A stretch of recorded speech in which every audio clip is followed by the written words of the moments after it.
ലാ ഇലാഹ ഇല്ലല്ലാഹ് സർവ ആധിപത്യങ്ങളും അല്ലാഹു തആലാക്ക് മാത്രം. മുഹമ്മദുർ റസൂലുള്ളാഹ് സർവ നായകത്വം മുഹമ്മദ് മുസ്തഫാക്ക് മാത്രം. മാത്രം എന്ന പ്രയോഗത്തിന് വലിയ പ്രസക്തിയുണ്ട്. ഖുറൈശിക്കൂട്ടത്തെ വെറുപ്പിച്ച ഏറ്റവും വലിയ വാക്ക് മാത്രം എന്ന പ്രയോഗമാണ്. അല്ലാഹു ഉണ്ട് എന്ന പ്രയോഗം ഒരിക്കലും ഖുറൈശികൾക്ക് വെറുപ്പുണ്ടാക്കുന്ന വാക്കല്ല. അല്ലാഹു ഉണ്ട് എന്ന പ്രയോഗം ഖുറൈശികൾക്ക് വെറുപ്പുണ്ടാക്കിയിരുന്നില്ല. അല്ലാഹു മാത്രമേ ഉള്ളൂ എന്ന് മുഹമ്മദ് മുസ്തഫ പറഞ്ഞതാണ് ഖുറൈശികൾക്ക് സഹിക്കാൻ പറ്റാതെ പോയത്. അല്ലാഹു ഉണ്ട് എന്ന് പറയാൻ പ്രവാചകന്മാരുടെ ആവശ്യമില്ല. പ്രവാചകന്മാരില്ലാത്ത കാലഘട്ടത്തിനും അല്ലാഹുവിനെ അംഗീകരിച്ചവരായിരുന്നു ജനം.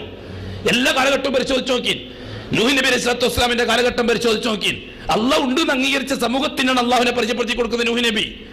ഇബ്രാഹിം നബിന്റെ കാലഘട്ടത്തിനും അല്ലാഹു ഉണ്ട് എന്ന് അംഗീകരിച്ചൊരു സമൂഹത്തെ അല്ലാഹ് ഇല്ല എന്ന് വെച്ചിട്ട് സമൂഹം പ്രവാചകന്മാരുടെ കാലഘട്ടത്തിൽ ഉണ്ടായിട്ടില്ല. അള്ളാഹുവിനെ പരിചയപ്പെടുത്തി കൊടുക്കാൻ നബിമാരും വന്നിട്ടില്ല. നബിമാരും അള്ളാഹിനെ പരിചയപ്പെടുത്തി കൊടുക്കാൻ വന്നിട്ടില്ല. നമ്മളങ്ങനെ തെറ്റിദ്ധാരണ വന്നു പോയിട്ടുണ്ട്. മുഹമ്മദ് മുസ്തഫ തങ്ങൾ വന്നത് അള്ളാഹിനെ പരിചയപ്പെടുത്തി കൊടുക്കാനാണ്. വല്ലാഹി തമ്പുരാനത്തിന്റെ സത്യമല്ല. കാരണം ഖുറൈശികൾക്ക് അള്ളാഹിനെ നന്നായിട്ട് അറിയാം. ഖുറൈശികൾക്ക് അള്ളാഹുവിനെ നന്നായിട്ട് അറിയാം. നമുക്ക് എല്ലാവർക്കും അറിയുന്ന ഒരു വിഷയല്ലേ മുഹമ്മദ് മുസ്തഫ സല്ലല്ലാഹു അലൈഹി വസല്ലം തങ്ങളുടെ ബാപ്പാന്റെ പേരെന്താ? എന്താ എന്താ പറഞ്ഞോളി. അബ്ദുള്ള എന്നല്ലേ? എന്താ മോൻ വന്നിട്ട് ബാപ്പാക്ക് പേരിട്ടതോ? മുഹമ്മദ് മുസ്തഫ തങ്ങൾ വന്നിട്ടാണ് ബാപ്പാക്ക് പേരിട്ടത് അബ്ദുള്ള.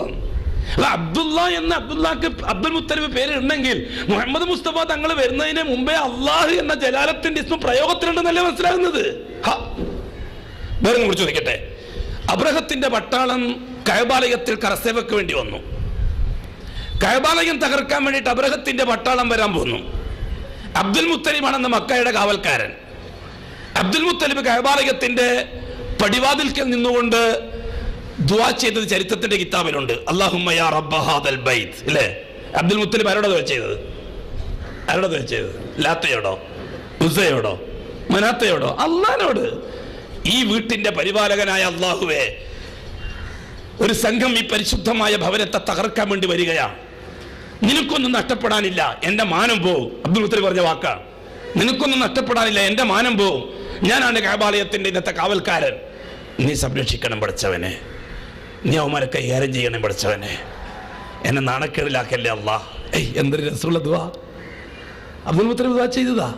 അന്ന് മുഹമ്മദ് മുസ്തഫ തങ്ങളുണ്ടോ? ഉണ്ടോ? ഇല്ല. ഈ സംഭവം കഴിഞ്ഞിട്ട് 51 ദിവസം കഴിഞ്ഞിട്ടാണ് മുഹമ്മദ് മുസ്തഫ തങ്ങൾ ഇതേപോലത്തെ റബീഉൽ അവ്വൽ ആമിനാവി പ്രസവിക്കുന്നത്. അബ്ദുൽ മുത്തലിബ് അള്ളാഹ് ഇത്ര വ്യക്തമായിട്ട് കിട്ടിയത് എവിടുന്നാ? നമ്മൾ പറയുന്നത് നബിതങ്ങൾ വന്നത് അള്ളാഹിനെ പരിചയപ്പെടുത്തി കൊടുക്കാൻ വേണ്ടിയിട്ടാണെന്ന്. പിന്നെ അബ്ദുൽ മുത്തലിബ് അള്ളാഹിനെ കിട്ടിയത് എങ്ങനെയാ? വേറെയും കഥ പറഞ്ഞുതരാം. ഖുറൈശികൾ അള്ളാഹുവിനെ അംഗീകരിച്ചിട്ടുണ്ട്. 1000ഓളം പേരെയും കൂട്ടിയിട്ട് ബദറിലേക്ക് പോവുകയാണ് അബൂജഹല്. മുഹമ്മദ് മുസ്തഫ തങ്ങളോടൊപ്പം ഉള്ളത് 313 പേരാണ്. കഅബാലയത്തിന്റെ അടുക്കിലേക്ക് പോയി 1000 പേരെയും കൂട്ടിയിട്ട് അബൂജഹല്. എന്നിട്ട് അബൂജഹല് ദുആ ചെയ്തു. അല്ലേ അല്ലേ? അബൂജഹൽ ദുആ ചെയ്തില്ലേ? ആരോടാ? ലാത്തയോടോ ഉസ്സയോടോ മനാത്തയോടോ? അല്ലാഹുവിനോട്. അല്ലാഹുമ്മ യാ റബ്ബ ഹാദൽ ബൈത്ത്, ഇറയോനെ, മോയൻകുട്ടി വൈദ്യരുടെ ഭാഷയിൽ ഇറയോനെ, ഹാദൽ ബൈത്തുടെ നായനെ. അല്ലേ? ഈ വീട്ടിന് ഉടമസ്ഥനായ അല്ലാഹുവേ, രണ്ട് പാർട്ടിക്കാർ തമ്മിൽ ഏറ്റുമുട്ടാൻ പോവുകയാണ്. സത്യവും മിഥ്യൊക്കെ നിനക്കറിയാം, എനിക്കറിയില്ല. സത്യത്തെ നീ വിജയിപ്പിച്ചേക്കണം, മിഥ്യ നീ പരാജയപ്പെടുത്തിയേക്കണം. ആര് ദുആ ചെയ്തതാ? അബൂജഹൽ ദുആ ചെയ്തത് അല്ലാഹുവിനോട്. തൊട്ടപ്പുറത്തുനിന്ന് മുഹമ്മദ് മുസ്തഫ സല്ലല്ലാഹു അലൈഹി വസല്ലം ദുആ ചെയ്യുന്നു. ആരോട്? പിന്നെ എന്തിനാ ഇവർ തമ്മിൽ തർക്കം? അബൂജഹലും ദുആ ചെയ്യുന്ന അല്ലാഹുവിനോട്, മുഹമ്മദ് മുസ്തഫ തങ്ങളും ദുആ ചെയ്യുന്ന അല്ലാഹുവിനോട്. മുഹമ്മദ് മുസ്തഫ തങ്ങൾ ദുആ ചെയ്തു. അല്ലാഹുമ്മ ഹാദാ ഖൗമുൻ ജിയാഉൻ ഫഅശ്ബിഉഹും വഹും ഉറാത്തുൻ ഫഅൽബിസുഹും വഹും ഹുഫാത്തുൻ ഫൻഅൽഹും. ഏ അല്ലാഹ്, ഉടുതുണിക്ക് മറുതുണിയില്ലാത്ത ഒരു കൂട്ടം സാധുക്കളാണ് എൻ്റെ ഒന്നിച്ചുള്ളത്. നീ അവർക്ക് വസ്ത്രം ധരിപ്പിക്കണം. ഏ അല്ലാഹ്, കാലിൽ ചെരുപ്പ് വാങ്ങി ധരിക്കാൻ നിവൃത്തിയില്ലാത്ത പാവങ്ങളാണ് എൻ്റെ ഒന്നിച്ചുള്ളത്. നീ അവർക്ക് ചെരുപ്പ് ധരിപ്പിക്കണേ അല്ലാഹ്. ഏ അല്ലാഹ്, ഒരു നേരത്തെ കഞ്ഞി കുടിക്കാൻ നിവൃത്തിയില്ലാത്ത സാധുക്കളാണ് എൻ്റെ ഒന്നിച്ചുള്ളത്. അവർക്ക് വയറ് നിറച്ചും തിന്നാൻ നീ കൊടുക്കണേ അല്ലാഹ്. അഷ്റഫുൽ ഖൽഖായ മുത്ത് ദീനുൽ ഇസ്ലാമിന്റെ പരിശുദ്ധമായ പ്രബോധനത്തിന്റെ മാർഗത്തിൽ ത്യാഗം സഹിക്കുന്ന ആ കൊച്ചു സംഘത്തിന് വേണ്ടി അള്ളാഹുവിനോട് ദുആ ചെയ്തു. തൊട്ടിപ്പുറത്ത് നിന്നിട്ട് ആ കൊച്ചു സംഘത്തെ നശിപ്പിക്കാനുള്ള ആർത്തിയിൽ വന്ന അബൂജഹലും അള്ളാഹിനോട് ദുആ ചെയ്തു. രണ്ടു കൂട്ടരും അള്ളാഹിനോടാണ് ദുആ ചെയ്തത്. ഇവിടെ രണ്ടു കൂട്ടരും തർക്കം പിന്നെ ഏത് കാര്യത്തിലാണ്? നിങ്ങൾ പറ. പിന്നെന്തിനാ ബദറുണ്ടായത്? പിന്നെന്തിനാ ഉഹദുണ്ടായത്? പിന്നെന്തിനാ ബദറും ഇതൊക്കെ ഉണ്ടായത്? അങ്ങ് കോംപ്രമൈസ് ആയ പോരെ? കോംപ്രമൈസ് ആകാലോ. കോംപ്രമൈസ് ആണല്ലോ ലോകത്തിന്റെ മുഖമുദ്ര അല്ലേ? എല്ലാം കോംപ്രമൈസ്.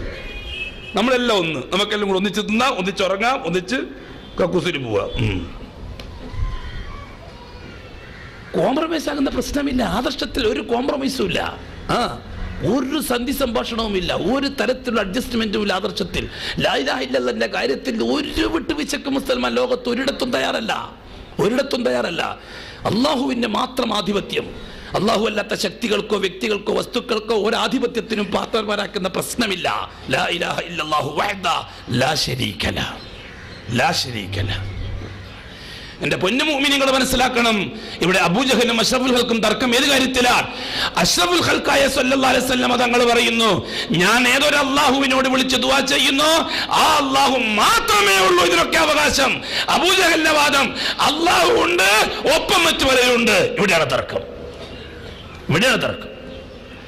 അബൂജഹലിന്റെ ഭാഷയിൽ അള്ളാഹു ഉണ്ട്, ഒപ്പം മറ്റു പലരും ഉണ്ട്. മുഹമ്മദ് മുസ്തഫ തങ്ങളുടെ ഭാഷയിൽ അള്ളാഹു ഉണ്ട്, അള്ളാഹുവിനോടൊപ്പം ആരുമില്ല.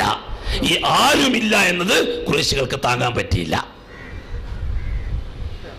അള്ളാഹു മാത്രം എന്ന പ്രയോഗം താങ്ങാൻ ഖുറൈശികൾക്ക് കഴിഞ്ഞില്ല.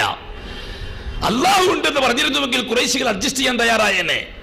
അള്ളാഹു മാത്രമേ ഉള്ളൂ എന്ന വാക്ക്, ലാ ഇലാഹ ഇല്ലല്ലാഹ് എന്ന വാക്ക്, അത് ഖുറൈശികൾക്ക് താങ്ങാൻ കഴിഞ്ഞില്ല.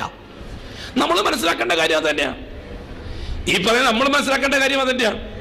മുഅ്മിനീങ്ങളുടെ കൂട്ടത്തിൽ ഒരു വിഭാഗം അള്ളാഹു ഉണ്ട്, അള്ളാഹുവിനോടൊപ്പം മറ്റു പലരും ഉണ്ട്. വേറൊരു കൂട്ടുകാർ അള്ളാഹു ഉണ്ട്, അള്ളാഹു മാത്രമേ ഉള്ളൂ. രണ്ടും അംഗീകരിക്കാവുന്നേ ഉള്ളൂ. ഒരു പാർട്ടി അബൂജഹലിന്റെ പാർട്ടി, മറ്റേ പാർട്ടി മുഹമ്മദ് മുസ്തഫാന്റെ പാർട്ടി. തീർന്നില്ല കഥ. കൂടുതൽ ചർച്ച എന്തിനാ?